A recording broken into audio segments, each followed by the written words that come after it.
We got 7 different stories to cover from several different media outlets. It is time for another episode of the World's Newsround. Let's go, guys.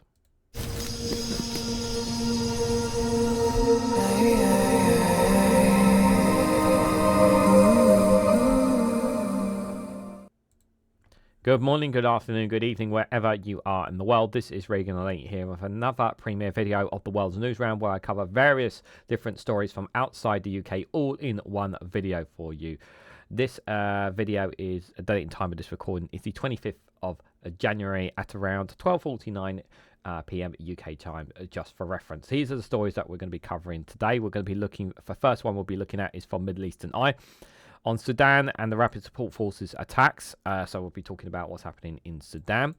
We'll also be looking at an article from Al Jazeera on the Trump decree paves the way for a Muslim ban targeting pro-Palestinian students. That is from Al Jazeera. The next one we'll be looking at is from the Association Press on the Haitians are demanding priority after the government spends $3.8 million for a brief visit for the Colombia's leader.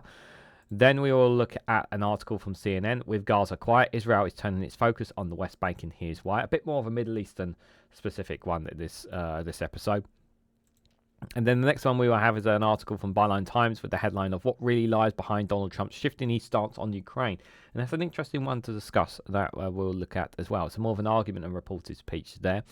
When we will come to the Kyiv Independent, we will look at a variety of topics from the Kyiv Independent, but we were looking at the general staff numbers that they will give out on a daily basis, and then we'll look at other reports from the Kyiv Independent on the current crisis in Ukraine. And then finally, we will look at the deep state map to see the actual map for itself and what the landscape looks like as well before we wrap up as well. And also we'll have 2 funny videos in between to kind of break the ice as well. With that all being said, guys, if you haven't already, make sure you hit that like button and share this across social media so others are notified of this video as well. Let's get started with the first article, you guys. So the first one is Sudan's RSF attacks el-Fasher in Darfur as fighting rages on in Khartoum. Khartoum is the capital for those who don't know. The Rapid Support Forces launched the capital of North Darfur as both sides prepare for intervention from Trump. So obviously, with all these conflicts that are taking place, everyone's kind of waiting to see what the Trump administration is doing with regards to them. As of right now, I don't know what Trump's position really is. I mean, obviously, I'm assuming that America's position about Sudan will be to wanting to try and stop the conflict. Pretty sure that's what America's position is, but what they'll be able to do, I'm not sure. Sudan is one of the worst humanitarian crises. What's happening in Yemen is also one of the worst humanitarian crises as well as a humanitarian crisis that's taking place inside Gaza as well that we know that's taking place. So all these crises are taking place and there needs to be resolutions to them. Just 1 second, I'm just going to adjust my seat in there, seems a bit off. So all these crises are something that need dealing with. Now, obviously, as of right now, like I said, I'm not sure where Donald Trump's position is, but when it's come to trying to get both sides round the table, the Rapid Support Forces and the Sudanese army, and to get them around the table to discuss anything, there's just never been that case. And we know that the RSF have been getting weapons and supplies from the United Arab Emirates, which they've consistently denied, but there's been consistent reports that they have been doing so. And even governments and politicians are led to believe that they are working with the RSF. We also know there are other contingencies that are working against the interest of trying to bring a ceasefire as well, such as Russia and other nations as well. We also know that the RSF in particular have how can I put this? Well, basically just committed acts of genocide allegedly in certain parts of Sudan as well, which they have denied. But there have been eyewitness reports of these genocides taking place by the Rapid Support Forces. There has been some that the Sudanese side as well has also been a part of this as well. We know that more than I think it's like 10 to 12 million people are suffering in Sudan when it comes to starvation, food, water, hunger, the basic necessity needs. A lot of their homes being destroyed as a result of this conflict as well. Many of them have had to flee to other neighbouring countries, and this conflict has been going on for a few years now. And at the moment, there doesn't appear to be any end in sight here for this conflict, sadly. So let's see the latest report. So Sudan's paramilitary rapid support forces have launched an assault on al-Fasher after an ultimatum issued to the Sudanese army and allied joint forces to withdraw from North Darfur state capital that expired on Thursday. So they tried to issue an ultimatum and they said no. The RSF, which has been at war with the Sudanese armed forces, the SAF, since April 2023, has had the city of el-Fasher surrounded since May, with widespread fears that it would kill civilians based on their ethnicity, and it has done as it has done in other parts of Darfur. Yeah, as always, guys, unfortunately, religious and ethnicity is playing a factor in all this as well, I'm afraid.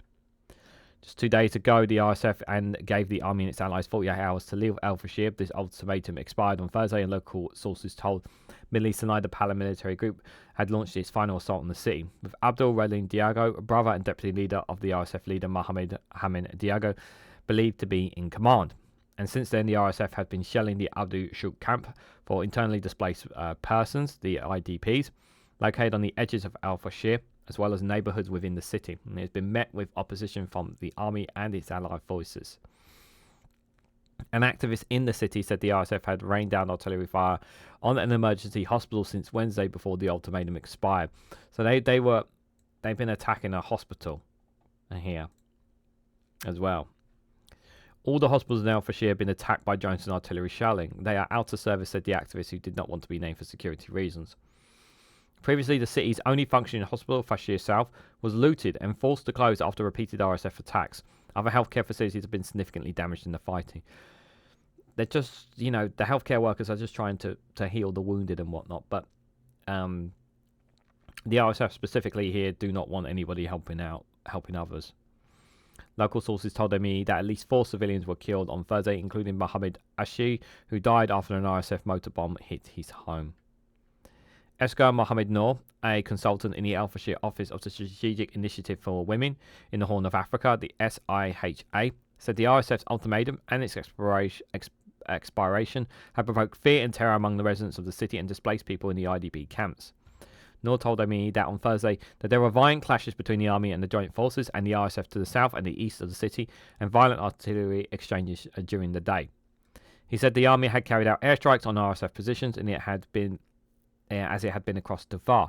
Airstrikes in South Darfur and Nala had reportedly caused civilian casualties. Noor said the situation is under control of the army and its allied forces, with the RSF unable to break the lines of the Army's 6th Infantry Division command. She added, though, that the RSF had launched missiles at military sites and looked to be preparing for the larger attack. They're usually a two-pronged attack, a smaller attack first to deplete the defences of the SAF and the joint forces, and a larger attack that follows, said Colin Kanya, a Sudanese analyst and founder of the Confluence Advisory. So Noor, who was communicating via a Starlink internet connection because there was no other forms of communication available, said that the RSF and artillery strikes on the Adu Shuk camp had killed a number of displaced people, and that several merchants were killed in an attack on the livestock market. The escalation on fighting in el-Fasher is marked by fierce clashes in the Khartoum north, also known as Baridi, and an ongoing battle around the Al-Jalili oil refinery north of the capital had caused a fire. This blaze, fueled by toxic gases and volatile plutonium materials, have resulted in the formation of large black clouds across the area, footage circulating online has shown. Solomon Baldo, a Sudanese conflict expert, said that in Khartoum North, fierce street fighting is underway, with the SAF registering advances with one residential block, street and high building at a time. Baldo said that for the army, the main problem is RSF sniper fire from well-protected positions, causing significant clashes to the advancing SAF forces. Kaya said the rumoured presence of both Abdul Rahman Diago in Darfur and his brother, the RSF leaders better known as Hermendi, in Khartoum, showed how seriously the parliamentary and its enemies were taking the current fighting. Effectively, both the SAF and the RSF are working towards an unknown but immediate deadline brought in by the new US administration coming in.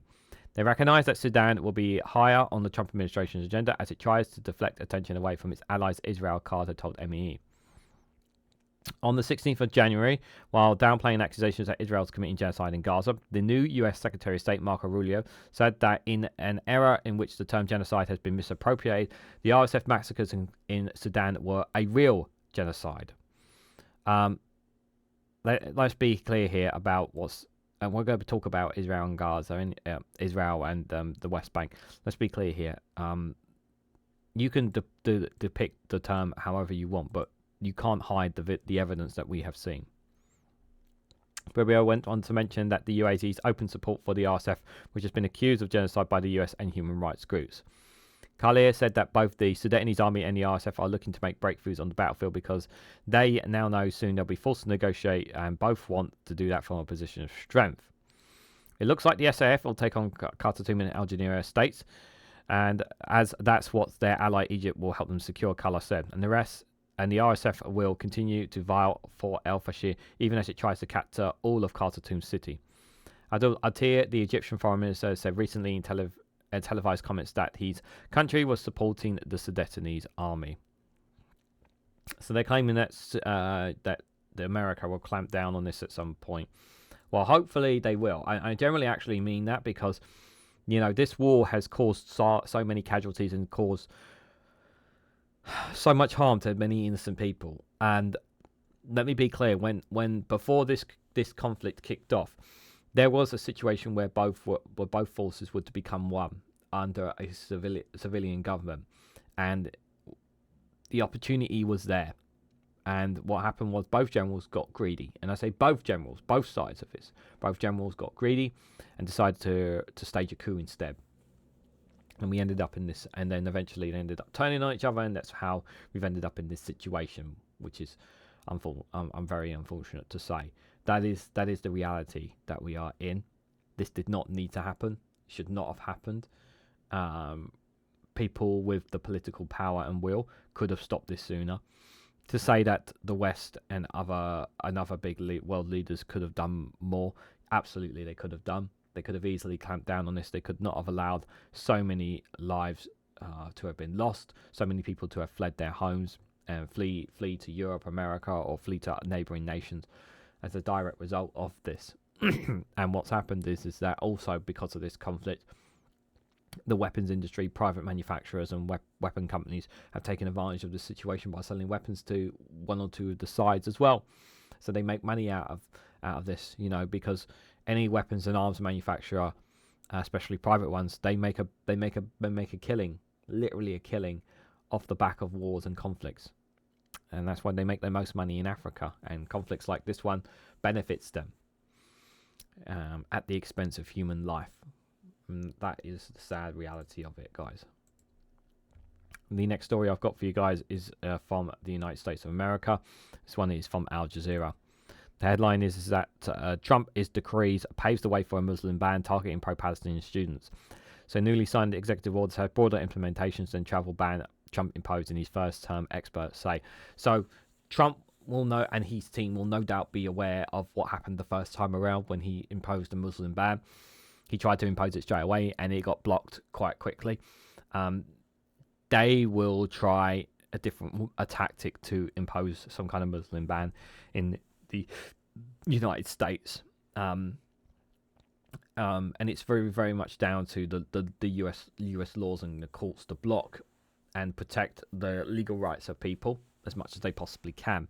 Unfortunately, there is only so much that they can do because, while not just Donald Trump just holds the power of the presidency, but he obviously has the Senate and the House. Yes, it is just a minor majority in the House, but still Democrats can still might be able to still do some things, but it's still going to be very, very difficult. Now, how they impose this Muslim ban, I'm not sure, but I would not be surprised if this comes to pass, unfortunately. What I would say is, as long as you have US citizenship, you should be okay. But if you don't have a US citizenship, you are at risk. You are seriously at risk from this Trump administration, regardless of what state you're in, whether it is a Democratic or a Republican one.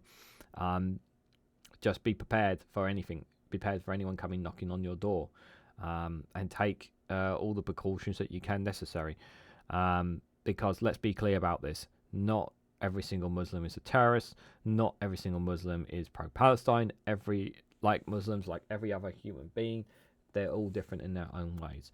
And we shouldn't just paint Muslims as all the same, because that's not right in any way, shape or form. This is Trump trying to show that he's clamping down and that he's targeting Muslims. It's to paint this picture to Americans that all their problems, that all their things that making America terrible is because of people of different color or people because of different ethnicities or beliefs. That's not true at all. It's not true at all. Civil rights advocates in the United States are raising the alarm over a directive signaled by President Donald Trump that they say lays the groundwork for another travel ban targeting Muslim-majority countries. The executive order released on Monday may also be used to target foreign nationals who are already in the US illegally and crack down on international students who advocate for Palestinian rights, experts say. Yeah, so if you're somebody in the US and you're against what Israel are doing in the Middle East, if you make those feelings clear, you may be targeted as well, especially if you are not a US citizen. Deepa Askin, a lawyer at the International Refugee Assistance Project, the IRAP, an advocacy group, said that the new order is bigger and worse than the xenophobic travel ban that Trump imposed on several Muslim-majority countries in 2017 during his first term. The worst part of it now is it looks like it's looking not just to ban people outside the US entering the US entering the US, but also use the same rationales as a basis to get people out of the US, Ajazen told Al Jazeera. The new orders directs administration officials to compile a list of nations for which vetting and screening information is so definitive as to warrant a partial or full suspension on the administration of nationals from those countries. It goes further, however. It calls for identifying the number of citizens who entered the US from those countries since 2021 during Joe Biden's presidency and collecting relevant information about their actions and activities. The White House then orders immediate steps to deport foreign citizens from those countries whenever information is identified, and that would support the exclusion or removal. Trump's exclusive order also says that the administration must ensure that foreign citizens, including those in the US, do not bear hostage attitudes towards American citizens, culture, or government, and do not advocate for aid, support, or designate foreign terrorists. Aslan warns that the decree, dubbed Protecting the United States from Foreign Terrorists and Other National Security and Public Safety Threats, could inflict more harm on immigrant families than in 2017 travel restrictions, known collectively as the Muslim ban. She said the order vague language is scary because it appears to give US agencies broad authority to recommend actions against people whose administration seeks to target. At its core, it's just another method to keep people out, to get people out, to break up families, to incite fear, to make sure that people know that they are not welcome and that the government will bring its force to bear against them, Aslan told Al Jazeera. Other advocacy groups have also decreed the order since its publication. The American Arab Anti-Discrimination Committee, the ADC, said the decree goes further than the 2017 Muslim ban by giving the government wider latitude to use ideological exclusion to deny visa and remove people from the US. ADC calls on the Trump administration to stop stigmatizing and targeting entire communities, which only sows division, the group said in a statement. America's promise of freedom of speech and expression, a principle that President Trump himself has long highlighted, now stands in stark contradiction to his executive order. The Muslim Public Affairs Council has cautioned in a statement that enhancing vetting measures for specific countries risk functioning as a de facto Muslim ban under the goose of security protocols. Marilyn Jamshi, a professor of University of Colorado Law School, said the order appears to revive the travel ban from Trump's first term while pushing a right-wing agenda on the border culture wars. Parts of the decree also specifically target Palestinians and Palestinian rights supporters, Jashmel added. Sorry, I can't really say that name. It's a bit weird to me. Sorry, apologies. The right is very invested in continuing this notion that foreigners, people who are black, brown, Muslim, non-white Judeo-Christians, effectively are threatening real Americans. In 2018, several US media outlets reported that Trump told aides the US should admit more immigrants from places like Norway rather than people from Haiti, El Salvador, and African nations, which he called, well, I think you know what he said there. Many right-wing politicians, including Trump's current Vice President J.D. Vance, have embraced the Great Replacement conspiracy theory, which persists that there is an effort to replace native-born Americans with immigrants. Trump's recent order warns against foreign nationals in the US seeking to undermine or replace American culture. Still, experts say it's unlikely to be used as a mass deportation vehicle. He gives marching orders to its agency to basically use the full extent of a legal framework and loopholes to take the ugliest possible action to remove people that the president has decided he does not want here, he said. Allison has said. That said, there are still laws limiting the grounds on which someone can be removed, and there are protections available to people who are in deportation proceedings. Jamshmal also said that it's not clear how the order would go about deporting people. Nothing that it is not established whether the immigrants law cited give the administration authority to remove foreign nationals. The decree relies on a section of Immigration and Nationalities Act that gives the president the power to restrict entry to the US for any class of aliens, but not to remove people already here. And this is probably not a blanket deportation change, Jamshmi has said. But she warned that the order could lead to further scrutiny against people from those countries and deter political activities, especially Palestinian solidarity, that could be perceived as running afoul of the administration guidelines. The order directs US officials to make recommendations to protect civilians from foreign nationals who preach or call for sectarian violence, to overthrow our place of the culture on which our constitutional republic stands, or those who provide aid, advocate, or support of foreign terrorists. Jamshmi said the language is certainly above the foreign nationals, including foreign students who are participating in Palestinian advocacies. With pro-Israel politicians often calling campuses activists pro-Hamas, Jamshmi said Trump's edict could be used to target Palestinian rights advocates who are in the US on student visas. Yeah, so those people who are making those, their visas could be cancelled and they could be kicked out of the country as a result of their support for Palestine, for their own people, which is outrageous. Both Trump and the Secretary of State, Marco Rubio, have previously called for deporting international students. And as Palestinian solidarity protests sweep the country's universities following the breakout of the war in Gaza, Israeli supporters, especially Republicans, painted student demonstrators as a threat to campus safety.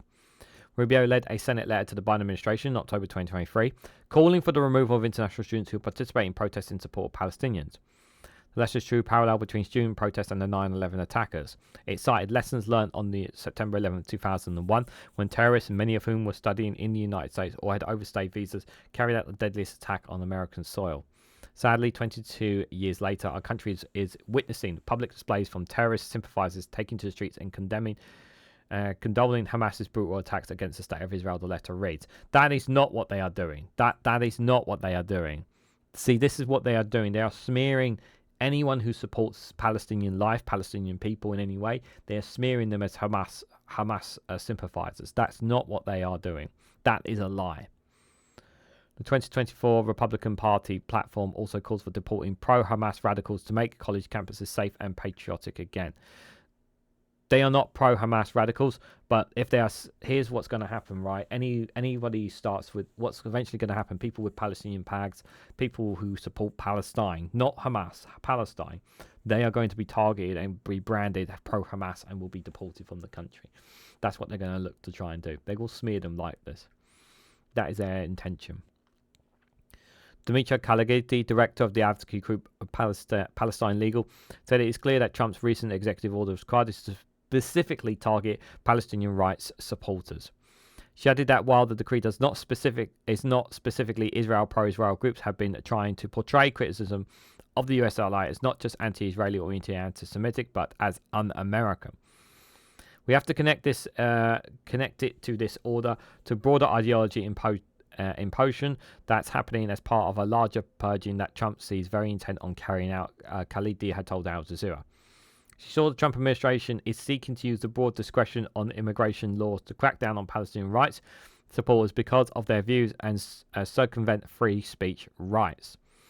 They are really painting a picture for people of what is acceptable, what is not, what is American, what is not, what is patriotic, what is not, Khalidi had told Al Jazeera. Critics say the bottom line is that while Trump's first Muslim ban targeting travellers from several Muslim-majority countries, this order had far-reaching consequences, including what it means to be an American. For example, the decree calls for measures to ensure the proper assimilation of immigrants and promote a unified American identity.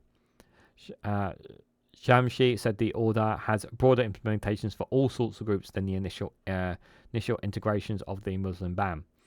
It's another salvo in the rights culture wars, she told Al Jazeera. That's what this is about. It's about culture wars. This is about stirring up hatred, telling you that all your problems is the guy next to you or the guy next door and your neighbours, not what the government is doing to make your lives better. And that all your problems are immigrants. And people are so blind by that. They think all their problems resolve around immigrants. It just shows just how blind people are. And they generally think that if their country was just full of white Americans, no blacks, no Asians, no Muslims, no nothing, they think their country would be perfect. It's not going to be perfect like that. And literally, while Trump is talking about this, him and Musk are going to be bringing in people. They're actually going to bring in foreigners, cheap labor for some of the work, because obviously some Americans want a better pay. So it's crazy. It's absolutely crazy, guys. Like I said, yeah, if you are Muslim, if you are someone of Palestine that lives in America, make sure you have all your documents. If you don't have all your documents, you better sort out your documents, because there's a very good chance you could find yourself deported. And if you can't get them sorted, then take I'd say probably try and go in the dark, I would say, but not sure if you can be able to do that, if I'm honest. It is worrying, I know. The next story I have for you is Association Press. This one actually really grinds my gears as well. So Haitians have demanded a demand priority after government spends $3.8 million for a brief visit from Colombia's leader. This is absolutely infuriating. So workers are hanging decorations for a welcome ceremony for Colombia's president, Gasco Pedro, in Jamal, Haiti on Wednesday the 22nd. So this was a couple of days ago they were doing this. And they're spending $3.8 million on this, okay? This is so infuriating, because I've talked on this channel numerous times about the situation in Haiti. The country is in crisis right now, and they get a lot of subsidies, a lot of money from the US, from the UN, from the IMF, to have actual money to be able to function to some degree, right? Yeah, they barely make any money themselves. A lot of it they borrow, and then they're going to be in financial debts that they need to pay back at some point, right? And what are they doing with the money? They're spending $3.8 million of their money on a visit.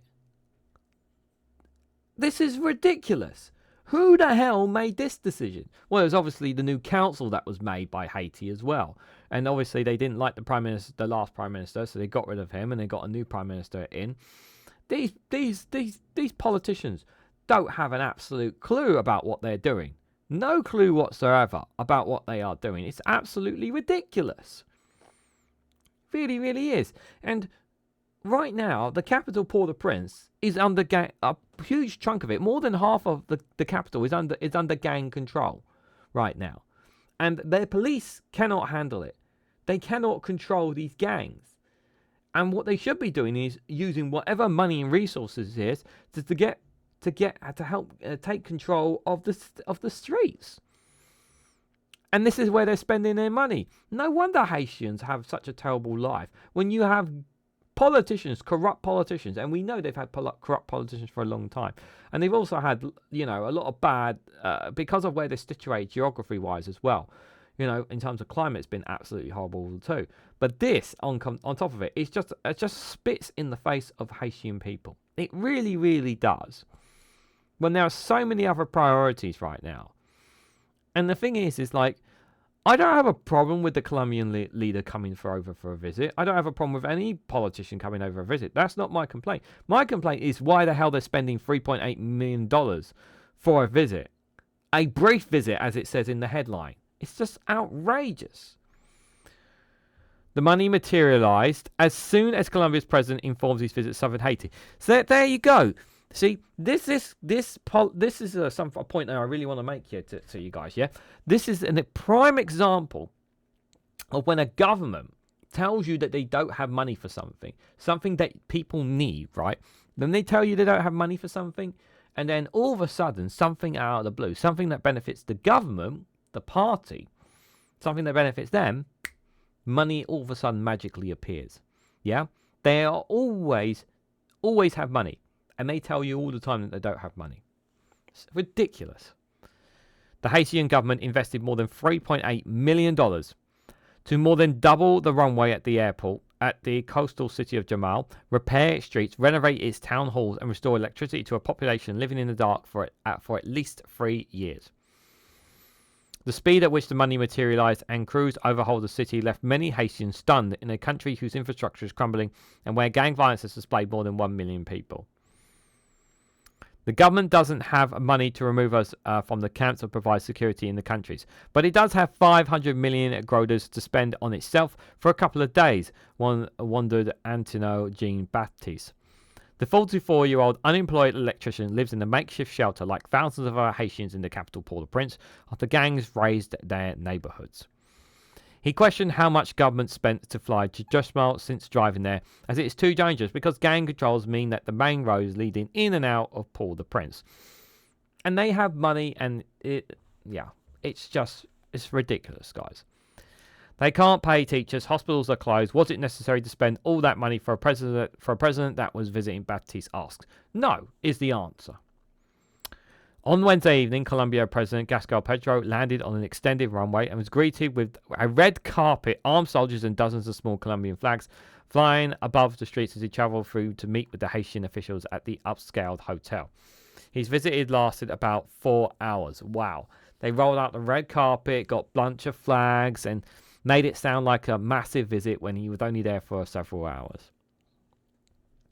Alfred Meteles, Haiti's new Minister of Economics and Finances, said the extended runway would help boost Jamal's economy as he announced the investment during a press conference on Tuesday. He said Jamal's prison is also being renovated and that customers are returning to hotels in an area once thrived with tourists. Really? Really? About a week ago, there was zero activity, he said, where we see there's a possibility to make Haiti rise. Are you really serious about that, or are you just doing it just for a visit? But those living in Port-au-Prince and other cities and towns wondered when it's their turns to see an investment and why Haitians aren't a priority. The 500 million grokas could have been more useful for providing security, reinforcing the army, and recruiting more young, devoted Haitians to serve the country, not for a lousy visit of a president that has its own problems, said Mario Jean Pelez, 40, who lives in a makeshift shelter after losing his home to gangs. Our kids can't go to school, and we're not working. Families can't eat, and we're not getting basic necessities to survive here. It tells you everything you need to know, guys. And Jamal, some celebrated the investment with caution, especially the return of electricity. Wood Jerry Gabriel, a multimedia journalist who lives in Jamal, said residents had been without power for 3 to 5 years, and that not everyone saw their electricity restored. He said roads were also paved, the town hall painted to a nearby park, decorated and cleaned. It was just so business, he said. I'm not confident it's going to last. They paved the road. They put 5 years, some of them have been without power. Some also noted that not everyone in Jamal benefited from the investment. Former local legislator Winler Colin told Le Noscal newspaper that the city's cleaning staff had not been paid for months. For months! They've been working for free. What kind of government is this, said Jean-Baptiste, who used to work in downtown Port-au-Prince until his company shut down because of violence. They can't even take care of their own people. They just want to look good in front of other governments. Jean-Baptiste echoed that anger. He used to drive a small, colourful bus known as Tap Tap, but the owner of it fled for the Dominion Republic to escape gang violence, and he was left without a job. Jean Perez questioned when things would change for him and other Haitians struggling to live in a country where more than 5,600 people were killed last year. Can't wait for something real to happen, he said. You're going to be still waiting on that, unfortunately. The reality is you're going to be waiting on that. What an absolute joke. What a bunch of charlatans. They're politicians. A bunch of absolute charlatans. They really, really are, guys. Taking advantage of the situation is absolutely deplorable. These people have got nothing, and they say they don't have the money and resources. It really does spit in the face of its own people. Remember that. You have to also remember that none of these people were elected. These people who have power, none of them were elected. They haven't had elections for God knows how long now. as well. So none of these were people that the Haitians elected to have as their leaders or their prime minister or this council. They had no say in any of this as well. It's just utterly shameful, guys. So, guys, before we go to the next story, I think we need to have a little break here, about 35 minutes in of this recording here. So I hope you guys enjoyed this little funny video here from the YouTube channel called Exploding Heads on the return of Donald Trump. So I hope you guys get a bit of a laugh out of this one, guys. So I hope you enjoy. Colin from Portsmouth is on the line. Hello, Colin. I am excited, Anthony. Absolutely excited. Right. God bless America is what I say. Right. I've always loved America, apart from when the other guy was in charge. And if I had a crowd fund, I'd have gone out there to his inauguration just to pretend I was in some way friends with him, like half the Conservative Party did. What is it you like about the new regime, Colin? Is it the fascist stuff? Is it? The fascist stuff mainly. Yeah. I can tell that this is going to finally be the year of the elderly white man. Right. For too long, elderly rich white men have been suppressed. Finally, we got something to shout about. It's been the year of the elderly rich white man for a number of years, hasn't it, Colin? If not every year. Oh, yeah? Well, you name me one rich elderly white man who's ever done something beneficial to anyone but himself. You can't, can you? No. The underdogs are back. Well, Elon Musk is an elderly. He's quite a main person in the regime there, Colin, isn't Well, his views are. Yes, he his has views the are body elderly. of a man in his early 50s. Well, seeing that photo of him with his top off, late 50s. But I assure you, his views are more in common with a man in his 80s boring the arse off everyone in the corner of Wetherspoon. Good luck, Donald. If there has to be one doddery old bloke shaping the fate of the world, I'm glad it's you. Thanks for having me on. Love to the family. Love to the family, Colin. Love to the family. That Baron's massive, isn't he? Yes. Gary Barlow's son of America. Colin. Oh God, you gotta love Colin from Portsmouth, guys. Apparently, people have said that he's not from Portsmouth, but you can take. Well, people have claimed he's not from Portsmouth. Well, he said he's from Portsmouth. So, if you have evidence, then let's see it. Well, but yeah, do check out Exploding Heads YouTube channel, guys. They do some great stuff there, great comedy stuff there. Really funny stuff, guys. So before I go to the next story, which will be, from CNN, I'd just like to remind you guys, if you haven't already, please hit that like button, be greatly appreciated. Share this across social media so others are notified of this video. If you haven't subscribed already, please consider subscribing because it really does help support the channel. And if you want to go one step further and financially support me in the work that I do here, you can do so by becoming a YouTube member for as little as 99p. Being a YouTube member gets you access to custom emojis, gets you access to members' community posts, and whenever you comment on my videos, you will always get a response from me as for being a YouTube member.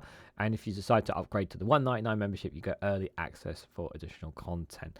So do feel free to consider becoming a YouTube member. It will be greatly appreciated. Otherwise, you can financially support me with the links in the description. You could also join the Discord server. You could buy me a coffee through the links tree. If you click the links tree in the description, takes you down below. That takes you to all my social media, so you can find me across all different social medias. And you can also find additional content on Rumble and Patreon as well. At the moment, we have daily content dropping on Rumble every single day, one video a day, with regards to mainly in the Middle East. Specifically, we've been doing a lot on Gaza and what's been happening there, what's happening in the West Bank, but also covering the continuation of things in Syria as well. So do consider checking that out, the Rumble channel. The link for that is in the description as well. And on Patreon, we also do exclusive content, specifically UK content every Monday to Friday on there. So do consider checking out both those platforms. Thank you so much for listening. It is greatly appreciated. So the next one I have for you guys is from CNN. I just need to adjust my screen here. All right, it's a bit cut off, but you'll be able to see the text here below anyway. So the headline is, with Gaza quiet, Israel is turning its focus to the West Bank, and we're going to read here's why. So why are they turning to the West Bank? Well, they can't punish Hamas and the Palestinians in Gaza. So because of the ceasefire that they've had to agree to. So they're looking to turn their attention elsewhere to punish people within Israel. And the West Bank is supposed to be a shared communities between Palestinians and Israelis, but we know that's not what the case is. We know that Israel are determined to make life a living hell for people in the West Bank. We also know that there are Palestinians within the West Bank who are making life difficult for Israelis as well. But many innocents are suffering as a direct result by the things that they're happening, such as the resettlement scheme, which they have been pushing as well, pushing a lot of Palestinians out of homes that they've lived all their lives and being taken over by Israeli settlers. This is now their focus, and they're going to be brutal, basically, on all of this, unfortunately. So the Israeli military has intensified its operations across the occupied West Bank, targeting Palestinian militia cells, imposing roadblocks, and cutting communities off from the outside world. The sudden expansion of Israeli security operations in the West Bank has killed at least 10 people. It follows the start of a dedicated ceasefire process in Gaza, and by which Israeli hostages are released in stages, and will also see the graceful withdrawal of Israeli forces. The move also comes as Israelis right, and many in the settler movement feel emboldened by the words of some officials in the Trump administration, who have suggested Israel has the right to annex as much or all of the West Bank, home to more than 3 million Palestinians. And this is that the Trump administration and their belief is that West Bank belongs to Israel. None of it belongs to the Palestinian people. That's not what was written in the decree that was signed. It is jointly looked after jointly owned by Israel and the Palestinian peoples together. But that's not what the Trump administration, they want to smear it. They want to try and make it claim that no, it all belongs to Israel. This is not true. This is taking land that's not rightfully theirs, taking homes away from people that's not rightly theirs. A literal stealing lands, guys. It's absolutely barbaric.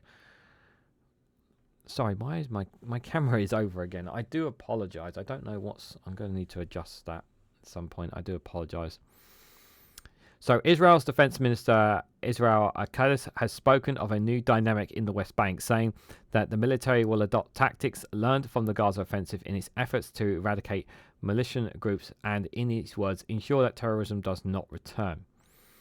So the Jen refugee camp in the north of the West Bank, a sprawling area of narrow alleys that has long been a bastion of military factions, is front and centre of Israel's defence forces' latest campaigns.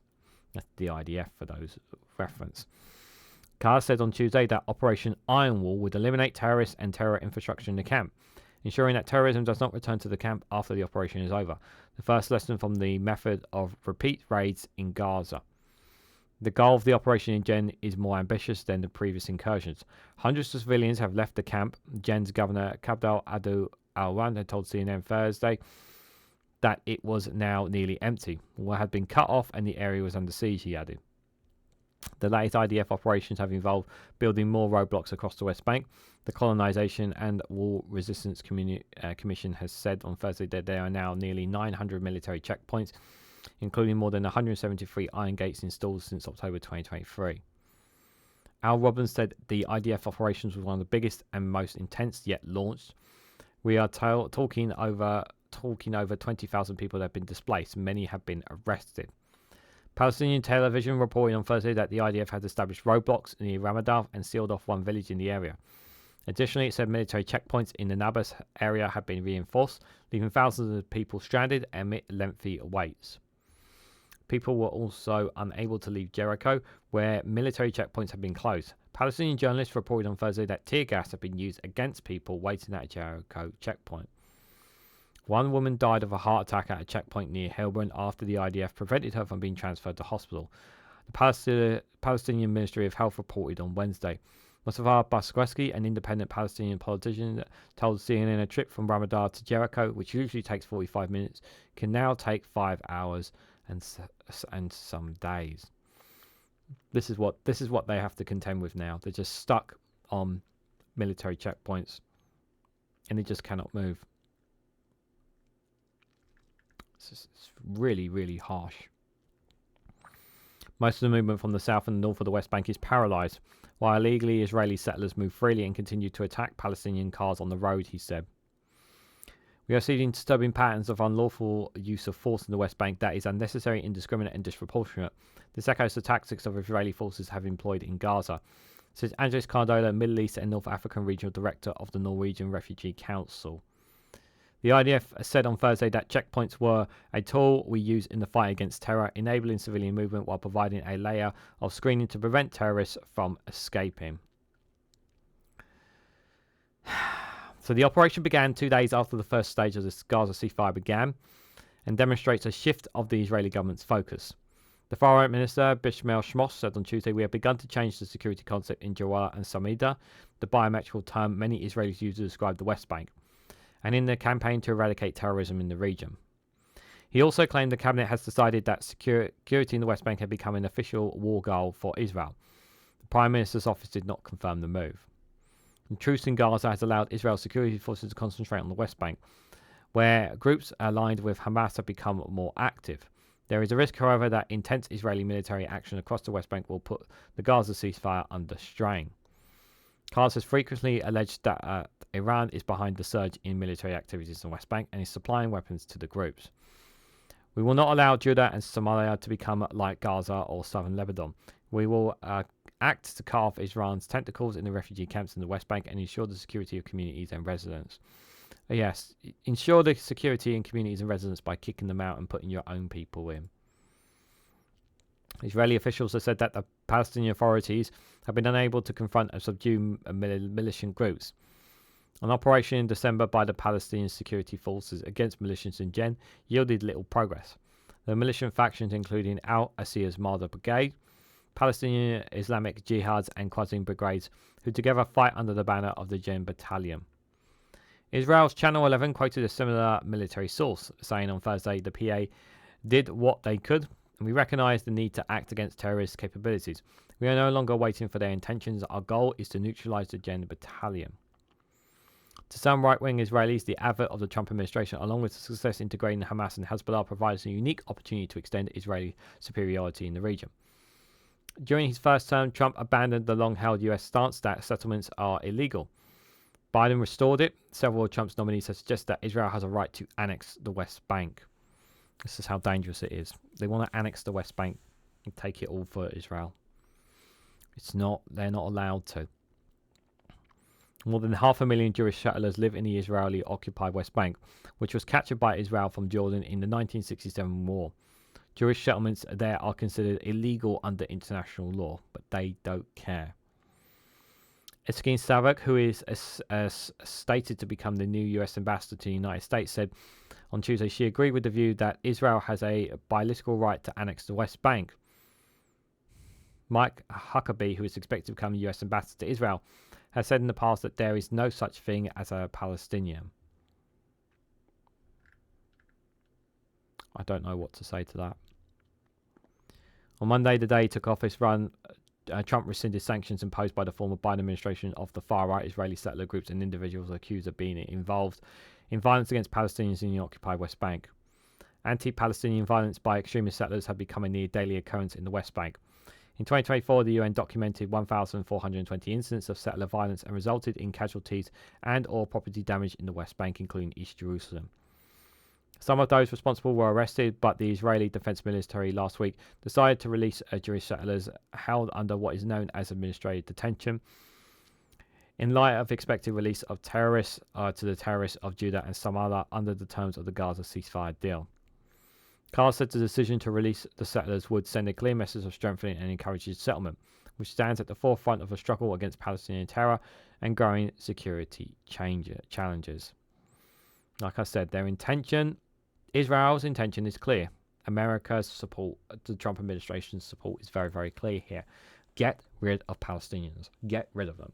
That's what they're going to do. The next 4 years, regardless of what happens to this Israeli government, they are going to push and push and push as quickly and as hardly as they can to push as many Palestinians out of the West Bank. My fear is the next 4 years could very well be the end of the West Bank, the very, very well end of Palestinians who have lived their whole lives there. And if they value their lives, if they value their families, their futures, the only advice I can say is leave. If you can get out, leave. Because at this point, no one is going to help you. America is going to back Israel to the hoop. There is not the Western world is not going to do anything. The international criminal courts and the UN can scream and call wrong in all sorts of ways and shapes and forms, and we all know it's wrong, but no one is going to stop them. No one is going to stop Israel doing what it's doing right now, and that is taking those lands, which they have no right to. And what will happen is when they do take it all, over time, it will become normalized, and people will see it all as it is their lands, it is their homeland, when in fact it never was, and they took it from them. They want to normalize it all. This is exactly the same thing they want to do with Gaza. Palestinians will have no home, no country of their own, no state of their own. They want to wipe them all out. They want it all for themselves, Israel. It's absolutely barbaric. Sticking with Donald Trump here, this piece I've got for you guys is from Byline Times. So what really lies behind Donald Trump's shifting stance on Ukraine? Trump's new threat to Putin doesn't necessarily mean he's on Ukraine's side, argues George Lupton. So I don't think... Now, here's the thing, right? Trump's position on Putin... Now, we think... Now, the general consensus and belief is that we have on Donald Trump is that he's under some kind of influence from Vladimir Putin and Russia. That is our general consensus and belief. We do believe that Russia has influence on the American president. We believe that's to be the case. We're not 100% sure. We're pretty confident that there is something there. That is for sure. Now, Donald Trump said that he wanted, one of the things that's really infuriated him is that he wants to stop supplying weapons and arms to Ukraine. He wants Russia to get round the table and talk to America. Come and talk to us about this. It sounds like that this Trump administration wants to talk to Russia, but not talk to Ukraine and not involve Ukraine in the discussions. That's the interpretation that I'm starting to get here, which is very, very concerning because it's Ukraine's at risk here. But it looks like from the outside, it looks like that Trump says, look, let's talk. Let's see what we can do to sort this out. And it feels like that Trump is willing to compromise with Russia, and Ukraine will be given these take it or leave it. And my fear is that America and Russia will negotiate. Ukraine will be left out, and America will say, here is our terms. You accept them or reject them, or we will stop supporting you completely, Ukraine. That's what my fear is going to happen. And I think if that happens, Zelensky should literally turn around and say, no, we want a say in the discussions. And if we don't have a say in discussions, we are not going to sign anything. And that's exactly what Zelensky should say. Zelensky should make it very clear, if Ukraine aren't in the discussions, then if we are not on the table talking about these discussions, then we are not going to sign anything. They need to make that very, very clear. This is our lands that have been taken from us. They started this war, and our lands have been taken from us. Our people's lives have been lost. It should be us that we should be on that table, not America making it for Ukraine. America can be in the negotiations, but they are not the ones who should dictate in any way, shape, or form on this. That seems to be what's the picture that seems to be painted here. So if there's one thing the wider world has come to... Apologies. If there's one thing that the wider world has come to understand about Ukrainians over the last 3 years, it is that they've proved themselves to be a deeper, stoic people. Since the beginning of the full-scale invasion of Ukraine in February 2022, a great deal of the reporting coming out of the Ukraine has demonstrated the incredible level of resistance from ordinary people in the face of extraordinary military aggression. As the third anniversary of Russia's invasion approaches, the grim resolve of Ukrainians to neither give in nor to be cowed by hundreds of long-range attacks on population centres each week shows little sign of ebbing away. In the last week alone, dozens of civilians have been killed or injured in drone or missile strikes across the country, including 4 who were killed in an attack on a popular metro station in Kyiv. All the while, evidence of Russia's war crimes, such as videotape executions of 6 prisoners of war on Thursday, continue to flood in. Uncertainty by this point is all too familiar fact of life in Ukraine. Nonetheless, it has grown markedly since the re-election of Donald Trump last November.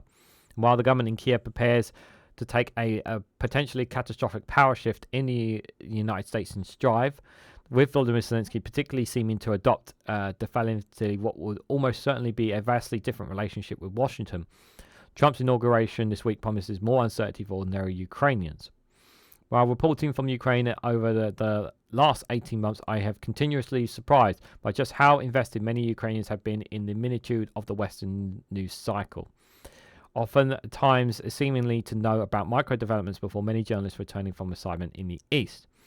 I've simply lost count the number of times I have been asked by a Ukrainian about some minor details in a New York article or BBC report, or asked what I personally predict will happen next.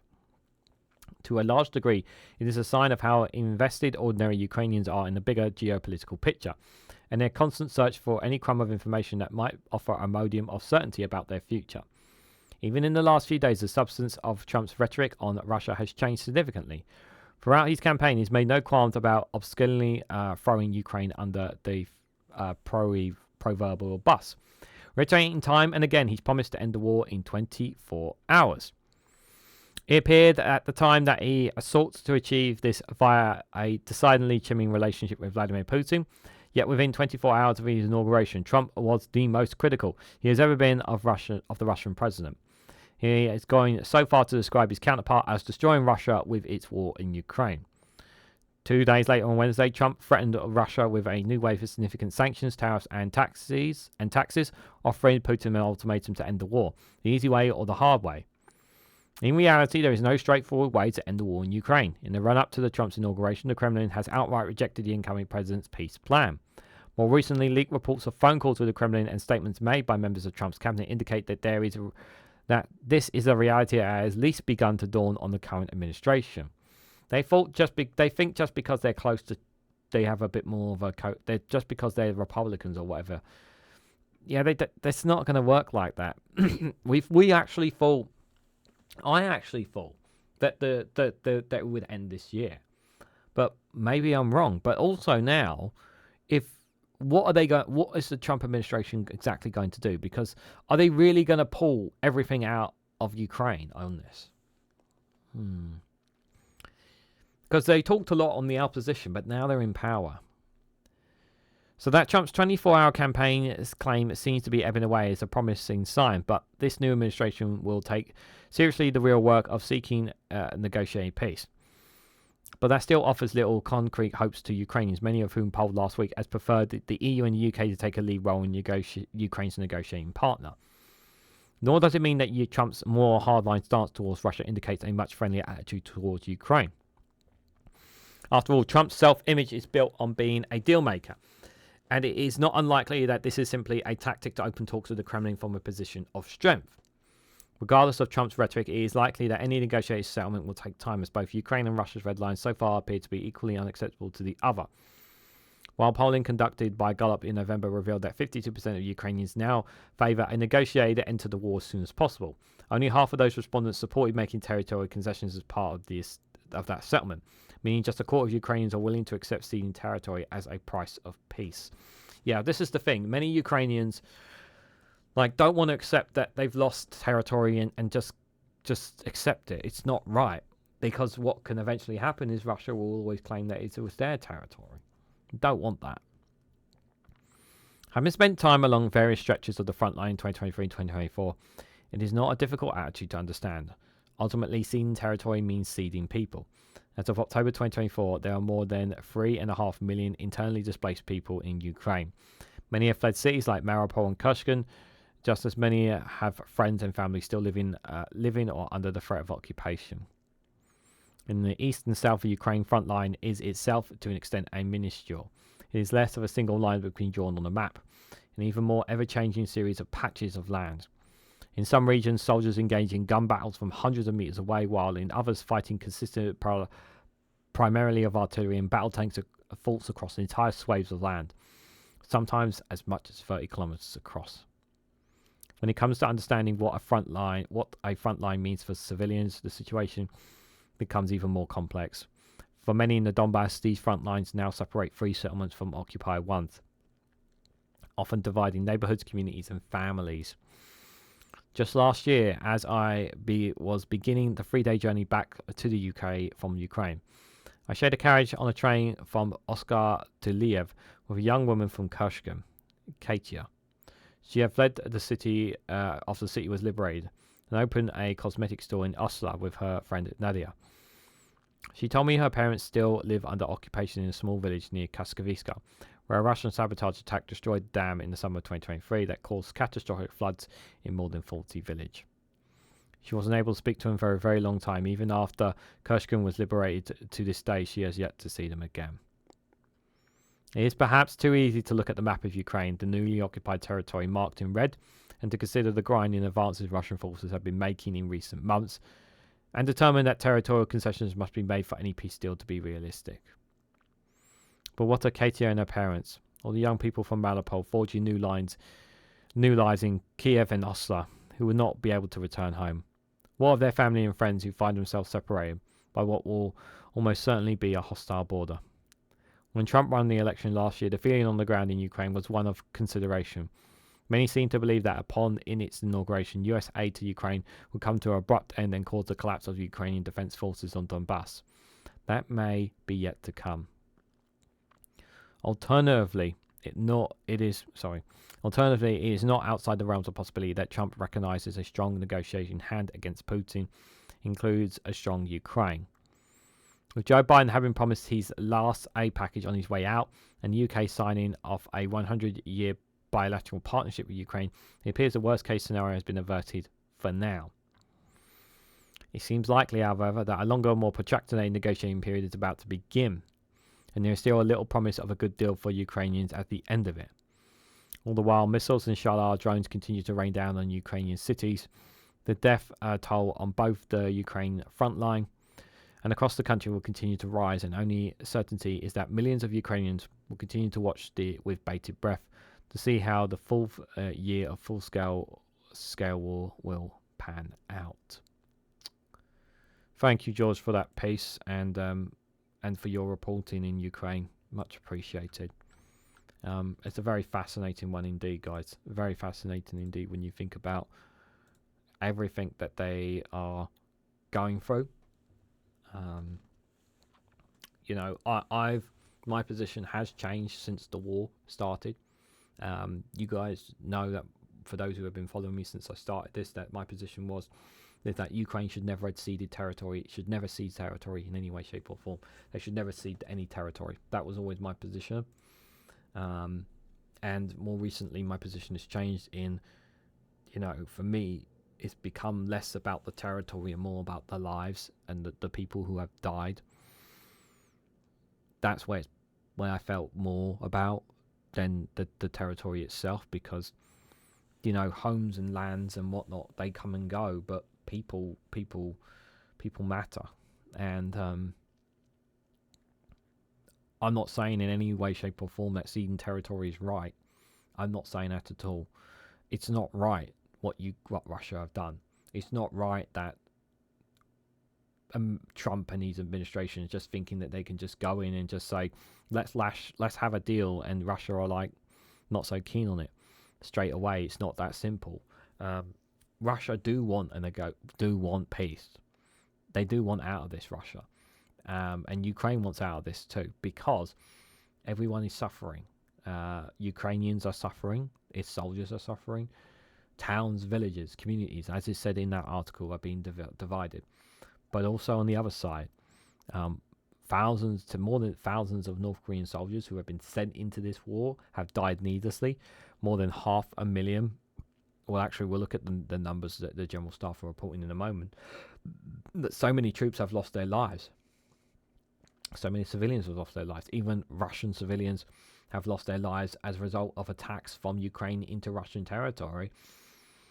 Russia's economy has tanked. It is in desperation because of its cutoff from the world. It has become desperate attached to certain nations to keep going. Its people are really struggling to make ends meet.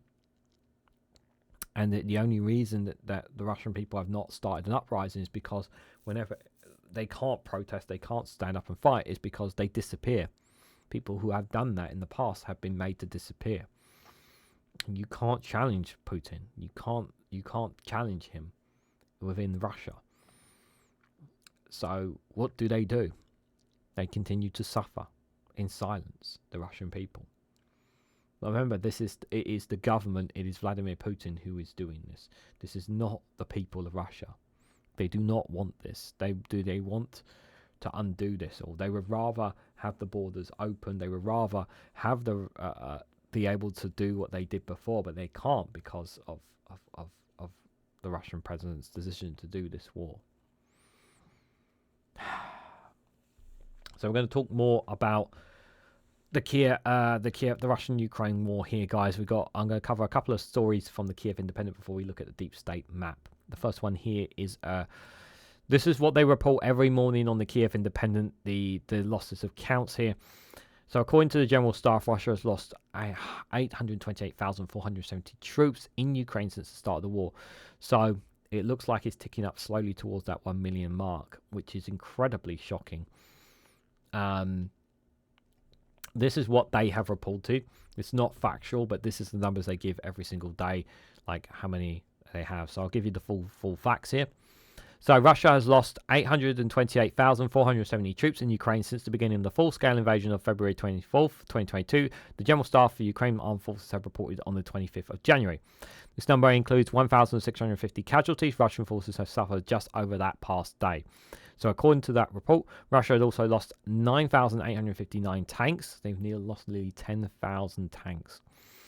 20,545 armoured fighting vehicles, 35,071 vehicles and fuel tanks, 22,309 artillery systems, 1,263 multiple rocket launch systems, 1,050 air defence systems, 369 airplanes, 331 helicopters, 23,213 drones, 28 ships and boats, and 1 submarine.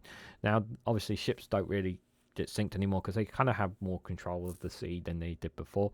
But the drone count, you will see that jump up more and more every day passing. And like I say, do check out the Kyiv Independent. They update this every day, that number. They really do, guys. Just for reference there. So here's some of the other reports. So I just want to make sure it's on the right. Yeah, it's on the right sum there. Don't know why the screen is like that. Hold on one second. Apologies. That should be a bit better. So there we go. So Russian attacks across Ukraine injure 10 over the past days. One of the latest attacks. So Russian strikes against Ukraine injured 10 civilians over the past day, regional authorities have reported on January 25th. Russian forces launched 61 drones from the cities of Baskis, Kursk, Orel, Milivego, and Primovic-Asketisk, and 2 Kh-59/69 cruise missiles from the Black Sea at Ukraine overnight, according to Ukraine's Air Force. I know I mispronounced city names, so I do apologise. Ukraine's air defences shot down 2 missiles and 46 drones across all these regions here. The Air Force has said 15 drones were lost allegedly due to electronic warfare countermeasures. In Kherson Oblast, Russia targeted 38 settlements, including the regional centre of Kherson, over the past day. As a result of the attacks, 5 people were injured, Governor Olegar Proskin have reported. In Donetsk Oblast, 1 person was injured in the town of Proskus due to Russian strikes, the Governor Vladimir Flashkin had said. In Sumy Oblast, 3 people were injured in the Mariupolia community, and 1 woman suffered injuries in the Kharkiv community as a result of the PFV drone attacks. That's first-person view. Local military administration had reported.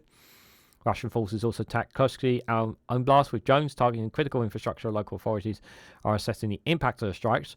The regional centre is partially without power due to the attack there.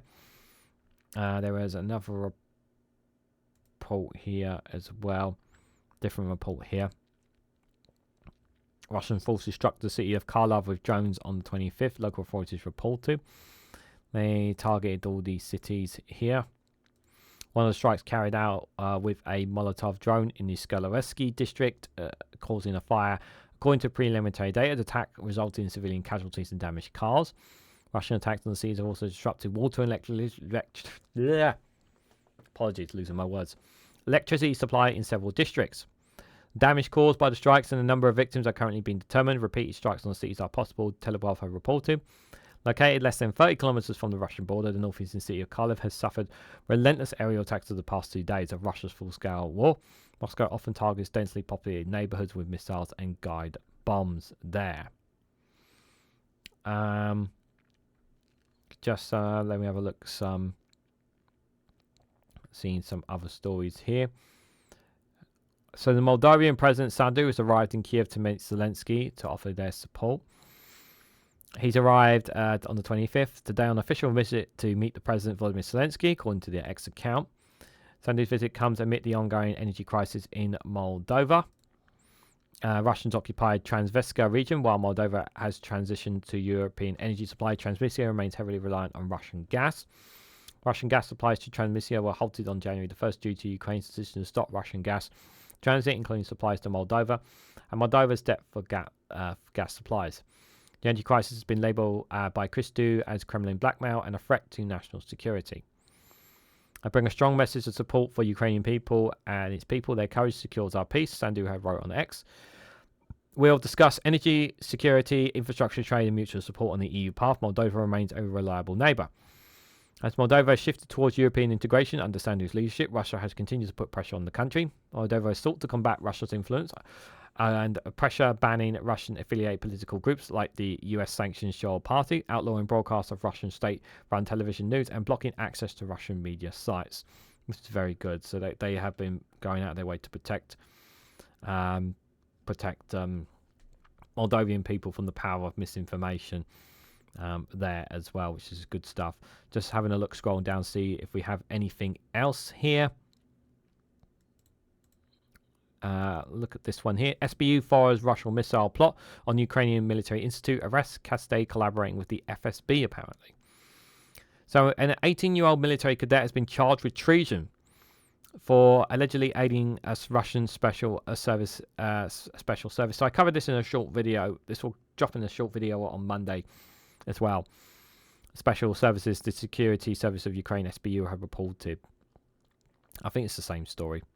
I think it might be the same story. The cadet transferred to live on blast for training. No, it's not the same story.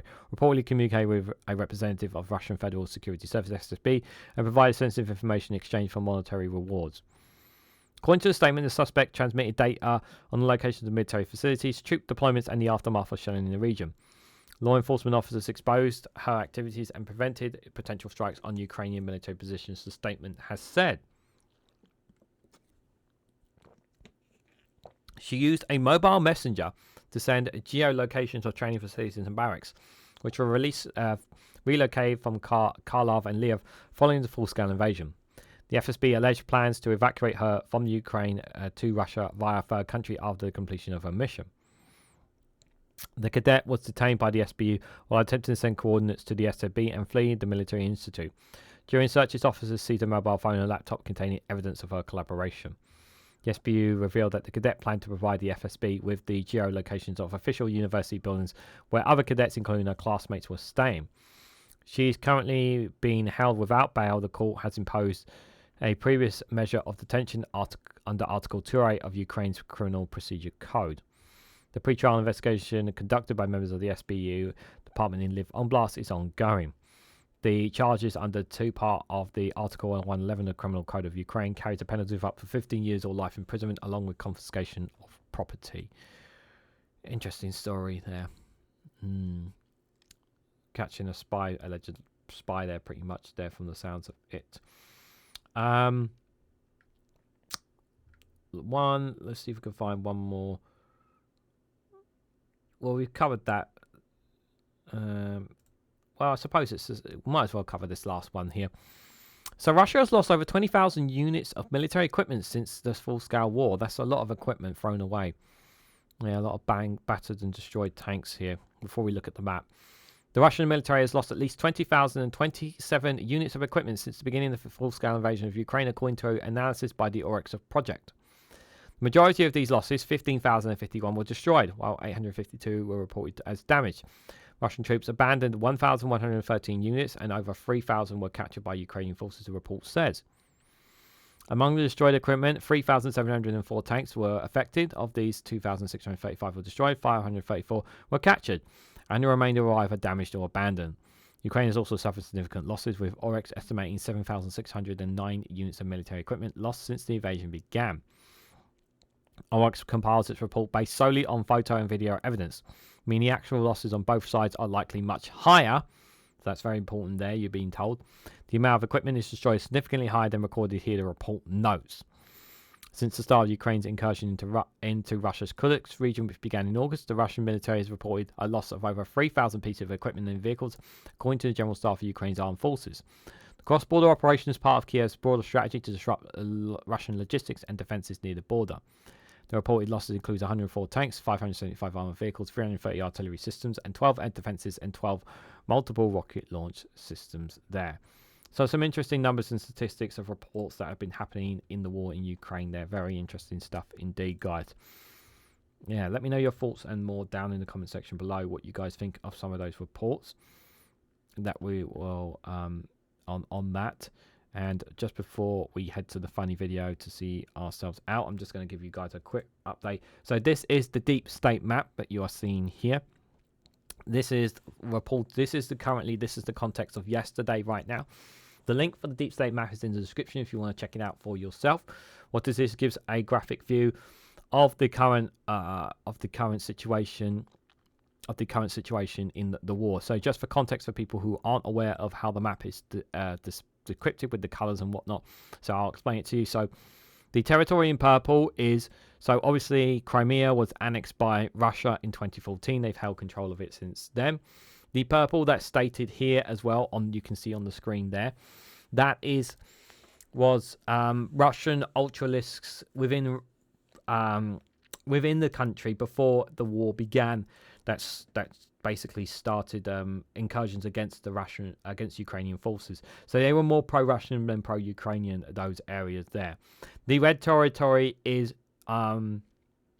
the red territory that you see is obviously territory that Ukraine has that Russia has taken from occupied Ukraine as well. So territory that belonged to Ukraine that was taken from them. The green territory that you see on the map there as well, that is territory that when Ukraine launched its counteroffensive a few years ago, this is the territory they recaptured, because before Russia had all these territories as well, but they pushed them back there.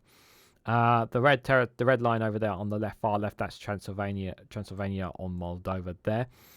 And then finally, also for context there, I'll just zoom in. The blue, the colouring of blue here, and I'll just zoom in a little bit closer because this is what we'll look at here. The blue territory here, this is Russian territory that has been taken by Ukraine. And then obviously you can see the patted line there of what is supposed to be the border between Russia and Ukraine there. So this is the current situation at the moment when it comes to the liberated territory. So this is, as I said, this is recorded on, this is the latest patterns on the 24th. So we're going to go back 1 or 2 days and see if there's been any change in movement here. This is for about 4 or 5 days. Not really, nothing really has changed. I think it's fair to say that Ukraine have kind of held pretty strong here. But a while ago when they first seized it, it was quite a lot of territory. So in terms of that, there's been nothing really too much changed there. I'll just show you over here as well. I'll pull out a little bit here as well, just for context as well from the geography point of view. There's the capital Kyiv, above Belarus there, obviously. And most of this territory that you see that I'm showing you now is territory that's nothing's changed. It's all perfectly okay. But obviously, as we come over here, this is where the crux of the conflict is taking place, understandably so, because it's happening on this side of the country. Now, there's absolutely no question that they have made progress here. They have definitely made progress here from the last time I saw this map. Now, if I press the arrow back, so we're going back 1 day, back another day, back another day, back another day, back another day. As you can see, there are certain arrows and whatnots that are changing. And you can see there that there have been some slight movements.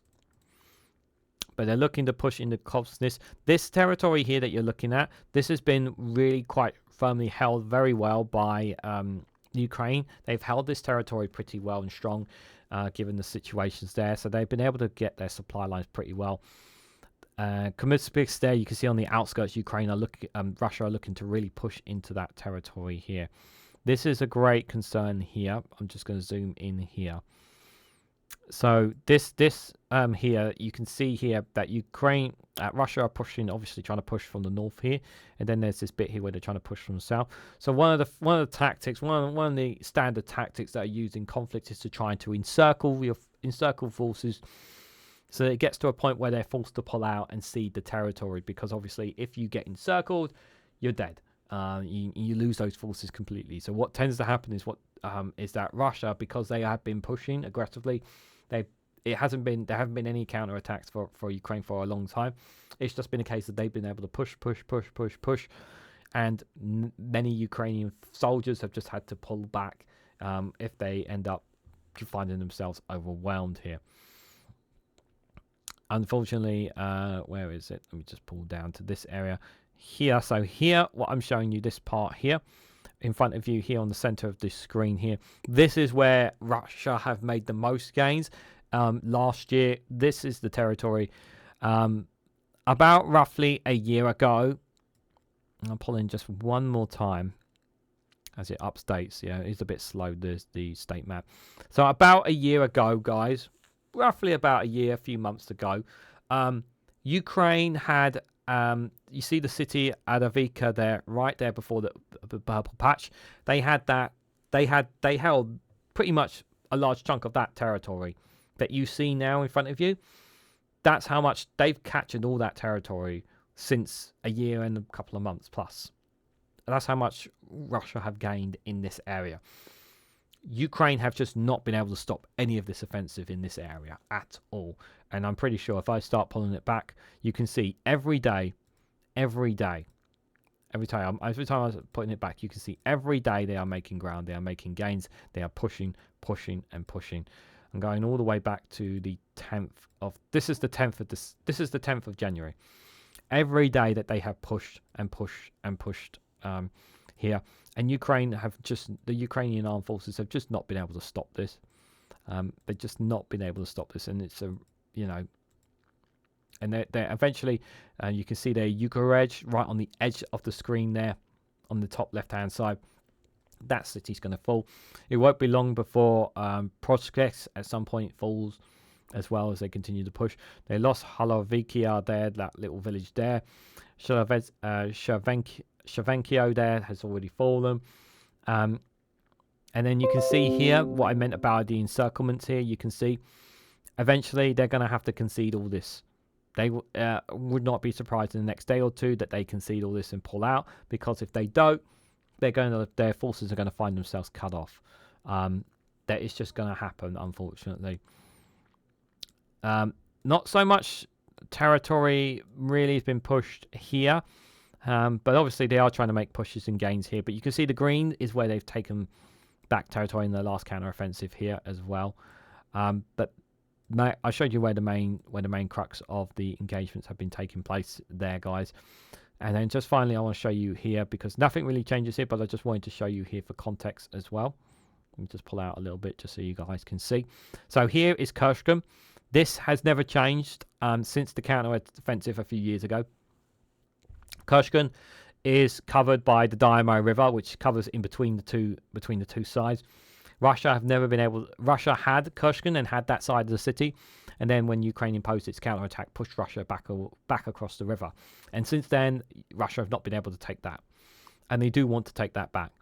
But the river is one of the key things that's been helping keep Russia out there.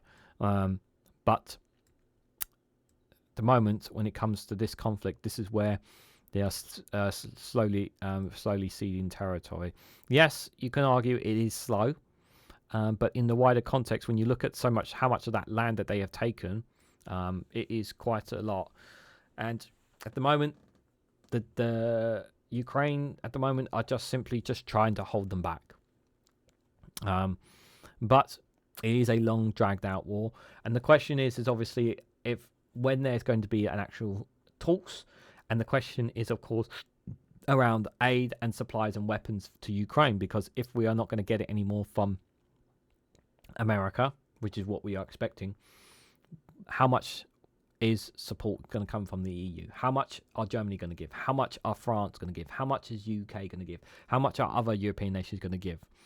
That is the question.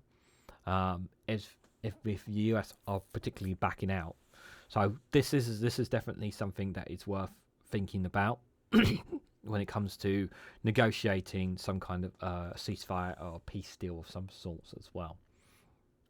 So a lot of food for thought for you guys there. But before we head out, guys, we have gone much longer in this video than I was expecting. But before we head out of this premiere video, I wanted to give you guys one more funny video to see ourselves out. Do recommend checking out their YouTube channel. The YouTube channel is called Foil and Arms. It's a nice funny video to see ourselves out from all these stories. It's entitled, the title of this funny video is called Audiobooks Are Not Real Books.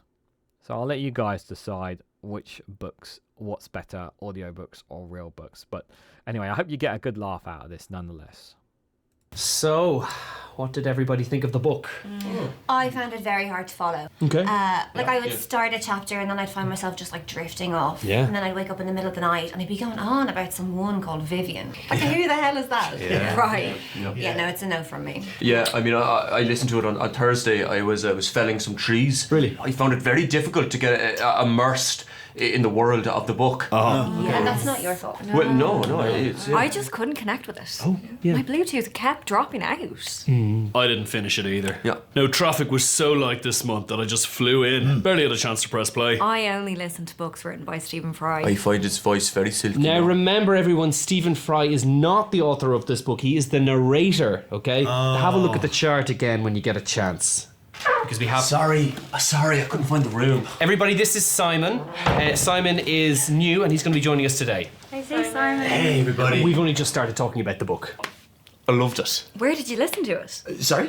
Where did you listen to the audiobook? I didn't. We understand you can't always find the time, but if you do, it can add to the discussion. No, sorry, I read it. You read I read it? the book, like the, read the book. Simon, this is an audiobook book club. Oh, sorry, I didn't know, You really read the book? Yeah. A real book? What task were you doing while reading it? Cleaning out the cupboard. Doing the garden. Who read the book to you? Read it myself. Do you know what voice to put in your head? I just imagined it based off the descriptions in the text. What did your ears do? What? It's like... Witchcraft! What's happening? Take him! What? Hey, get off me! Ye shall be saved from damnation by the power of eternal narration!